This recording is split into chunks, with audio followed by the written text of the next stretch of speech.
Congratulations, 2006 MVP, Dwyane Wade. Welcome back, you guys, and throughout Dwyane Wade's NBA career, he's had a few years where you look back and might say, wow, this might be the best basketball D Wade has ever played.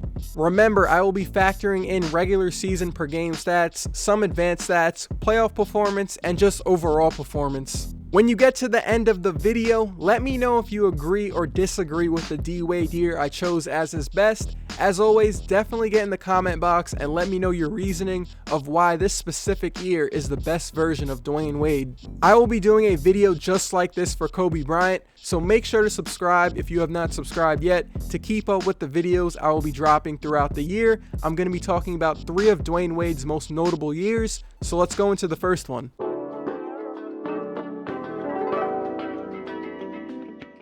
The 2008-2009 season, the year Dwyane Wade was the closest to winning an MVP. He finished 3rd in MVP voting that year. That 2009 year was probably his best individual regular season of his career. He was dominating on both ends of the floor with a bunch of moments that you can put in his all-time best plays. Chalmers, Wade with a steal, with 2. Wade puts it up for the win. Yeah, baby! He won his first and only scoring title. He averaged 30.2 points per game. He was 7th in assists per game, 2nd in steals per game, and led the Heat to 45 wins with Michael Beasley as his 2nd best player. He was picked to first team All-NBA and was selected to the All-Defensive second team. D Wade was locked in defensively this year and had over 150 steals and blocked over 100 shots. It took almost a decade for another player to block 100 shots and pick up 150 steals in a season. This was when Dwyane Wade was still in his athletic peak, and he had a lot of creative ways to score when he got to the rim, whether that was throwing down a dunk, Euro stepping past a defender, or a stop and go dribble to get past his defender. And because he was so good from the mid-range area, a lot of players would bite on his pump fakes and he'd get to the free throw line. Plus, he had an all-time great period of games in the middle of the season. Check this out. In late February of 2009, he scored 50 points in a loss against the Magic. Then a week later, he had back-to-back 40-point games against the Knicks and the Cavs. Then in 3 of his next 6 games, he scored over 40 points. So to lay all of that out for you, from February 22nd to March 14, 2009, Dwyane Wade was averaging 38 points, dishing out 10 assists on 59% shooting.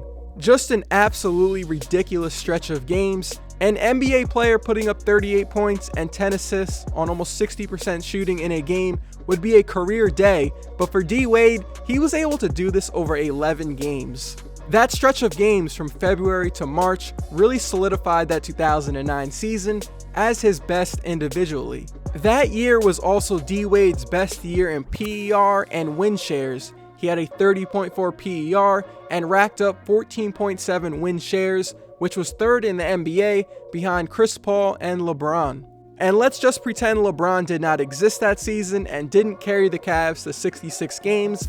Wade definitely has a strong argument to be the MVP that year. I have seen a lot of people talk about the 2009 Dwyane Wade season as his best, and I wouldn't be surprised if people felt this was the best version of D Wade. Oh, and just to end this part of the video here with this stat. That 09 season, D Wade is the only player in the NBA ever to have a season with at least 2,000 points, 500 assists, 100 steals, and 100 blocks. What a dominant year. It's unfortunate that he got knocked out of the playoffs in the first round by the Hawks because we lost out on seeing LeBron and Dwyane Wade go at it in the second round of the playoffs.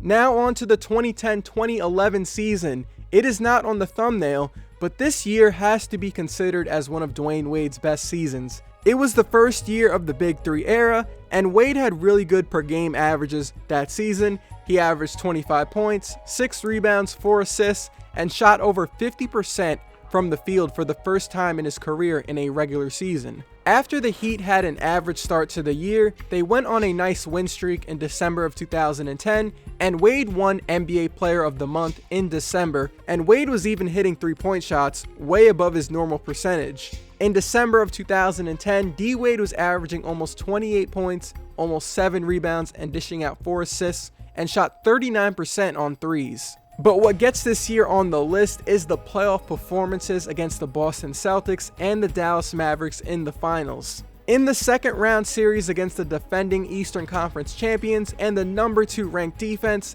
D-Wade led the Heat in scoring with 30 points. He was bringing down 6 rebounds a game on 52% shooting. That 5-game series versus the Celtics was big because both D-Wade and LeBron lost to the Celtics in the playoffs the year before. Fast forward to the NBA Finals, and with LeBron not playing well, D-Wade had to carry the offense. Through the first 4 finals games, D-Wade was averaging almost 30 points. He was bringing down 8 rebounds on 58% shooting.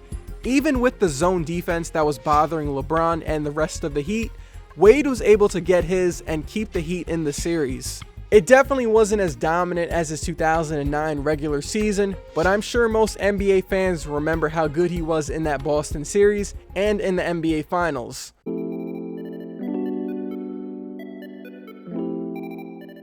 The 2005-2006 season, the year Dwyane Wade won NBA Finals MVP and led the Miami Heat to their championship. This was the year that Dwyane Wade got his first start in the All-Star game, was selected to his second All-NBA team, and put up some nice all-around numbers. Wade was 5th in the NBA in points per game, 11th in assists per game, and 6th in steals per game. Now, everyone remembers the finals from that year, but a forgotten series from that year was the conference finals against the Detroit Pistons, which was the team the Heat lost to the year before in the conference finals. But this time, the Heat won in 6 games, and D-Wade was averaging 26 points, 5 rebounds, 5 assists on 61% shooting. And I am sure you guys remember how good the Pistons were on defense, and Wade was able to shoot 61% from the field. That's pretty good. Now on to the NBA Finals and what makes this season great. Wade led the Heat to a ring, and it was mainly because of how good he was in the final 4 games when they were down 2-0 to the Mavericks. Remember, the Mavericks were getting the better of the Heat in the beginning of that series, and it looked like Dirk and the Mavs were about to go up 3-0 and close out the series in Game 4. In Game 3, the Mavericks were up on the Heat by 13 points in the 4th quarter, but Wade started the comeback by scoring 12 points in the final 6 minutes to send the game to overtime, and the Heat ended up winning by 2. In those final 4 games the Heat won, Wade averaged 39 points, 8 rebounds, 3 assists on 50% shooting. I definitely would recommend going back and watching highlights from that series. Wade was fun to watch in that finals. He holds a record from that NBA Finals, and that is Wade is the youngest player in NBA history to average 30 points in an NBA Finals onto a championship.